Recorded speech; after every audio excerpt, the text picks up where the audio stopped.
del Banco Central y de los políticos que están en el Congreso. Las cuentas públicas de nuestro país se deterioran rápidamente.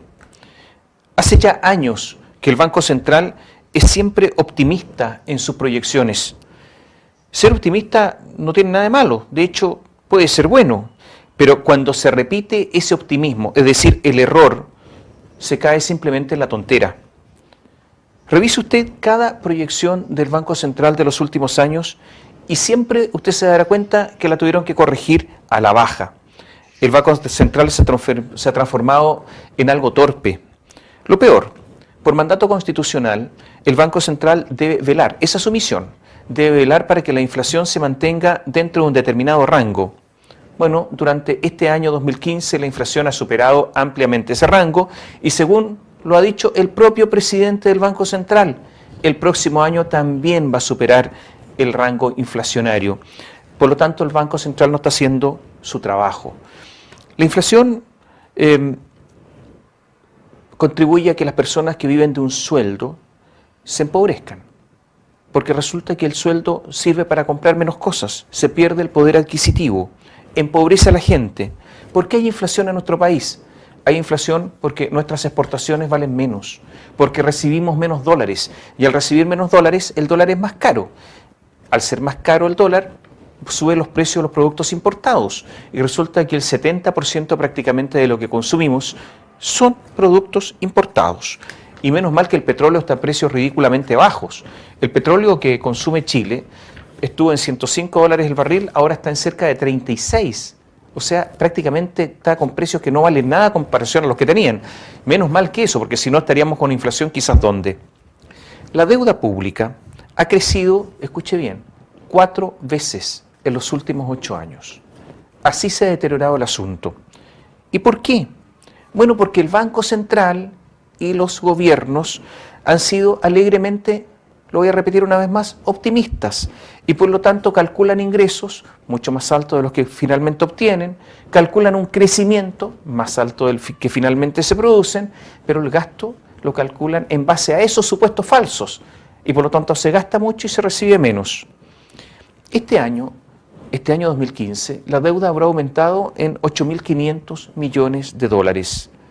Y el gobierno, en la ley de presupuesto, pidió para el próximo año la autorización, y se la dieron, para endeudarse el próximo año en otros 10.500 millones de dólares.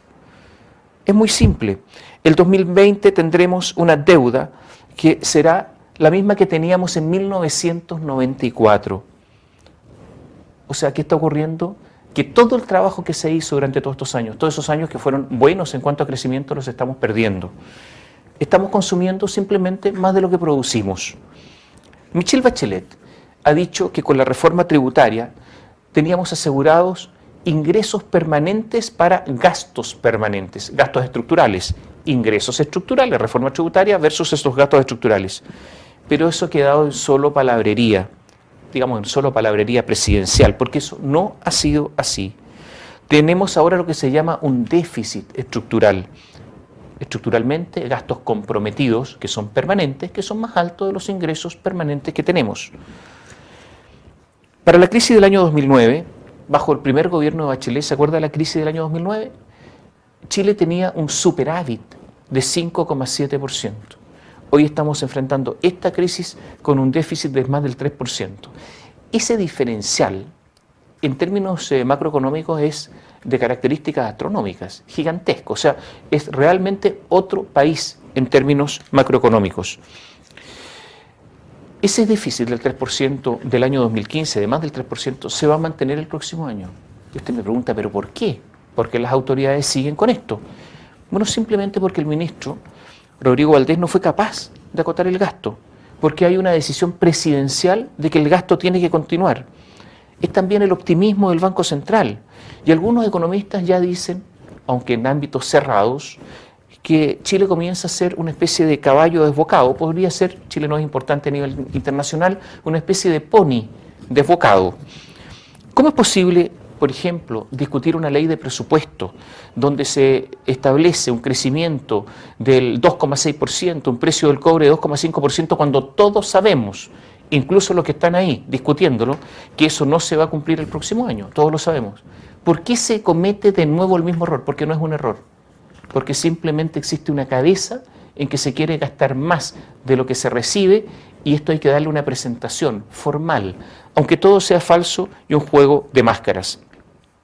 Esto entonces es simplemente irresponsabilidad, irresponsabilidad del Banco Central, irresponsabilidad del ministro Rodrigo Valdés, irresponsabilidad de la presidenta que manda al ministro. Juan Pablo Arellano fue director de presupuestos. Juan Pablo Arellano fue director de presupuestos en los tiempos de concertación y dijo que entre 2005 y 2013 el cobre había significado para Chile ingresos anuales entre 2005 y 2013 de 10.400 millones de dólares todos los años. Me refiero a la minería privada y la minería pública, o sea, Codelco. Bueno, el año 2015 los ingresos este año van a ser de solo 3.100, de 10.400 a 3.100. El año pasado, 2014, ya fueron 4.800, menos de la mitad. Este año, 3.100. Y el 2016, la minería, toda la minería en Chile va a aportar 2.100 millones, no más. ¿Cuánto va a aportar Codelco? 1.000 millones. Bueno, es prácticamente el reajuste del sector público. O sea, Codelco sirve para financiar el aumento del sector público, nada más. No queda para un puente, para un... No, para nada. Esta es la realidad. A esto hemos llegado. La inversión en Chile en general ha caído estrepitosamente. Es la caída mayor en los últimos 30 años. ¿Para qué vamos a seguir entregando datos? No, creo que no tiene sentido, porque podríamos seguir armando una lista de cosas que simplemente prueban todo lo que estamos diciendo. La reforma tributaria. Chile quedó, después de esa reforma, con un pago de impuestos superior a la media de los países de la OCDE, en un país que está en la cola de la OCDE, en términos de productividad laboral, en términos de competencia, en términos de tecnología, etc. Ahí quedamos. Ya no hay otra reforma tributaria que hacer, no se puede recurrir a eso. Ante restricciones, ¿quiénes son los que más van a sufrir? Porque esto en algún momento va a significar restricciones. ¿Quiénes van a sufrir? Bueno, los empleados, los trabajadores del sector privado. Si los trabajadores que son de planta del sector público no los contrata, pero los de planta no sufren, si eso no los pueden despedir. Pase lo que pasa en el país, haya una hecatombe, el cobre esté en nada, en 90 centavos de dólar, no los pueden despedir. Por lo tanto, son los trabajadores del sector privado los que sufren ante estas restricciones. Otros dicen que con el cambio constitucional lo que podrían hacer es echar mano a las platas que están en la AFP. Lo hizo Argentina bajo el gobierno de Cristina Fernández. Y que ahí habría dinero para seguir gastando durante 10 años, por lo menos. Otra alternativa. Ahora, el hecho de que las cuentas, es decir, los ingresos y los gastos cuadren, no es un asunto de ser liberal o ser socialista. Para nada. Yo les quiero recordar a todos ustedes que en los tiempos de los llamados socialismos reales, detrás de la cortina de hierro también se preocupaban de ingresos y gastos. Esto es normal. Hay personas que ponen el foco por su mentalidad en el crecimiento, en el ahorro, en guardar para las emergencias. Y hay otras personas, y ustedes lo van a ver incluso entre sus amigos, que creen más en el gasto, más en el endeudamiento. Es un asunto de prácticamente hemisferios cerebrales. Lo vemos en los países y lo vemos entre los conocidos. Es verdad que todo esto no es de blanco y negro, tampoco. Habrá que endeudarse en algún momento, habrá que pagar esa deuda en otro cuando hay superávit. Pero parece que en Chile, bajo este gobierno, habrá que analizarlo así, en blanco y negro, porque así está la situación en materia económica, porque simplemente las cuentas no dan. Y los gobiernos pasan, y las deudas y los gastos estructurales quedan.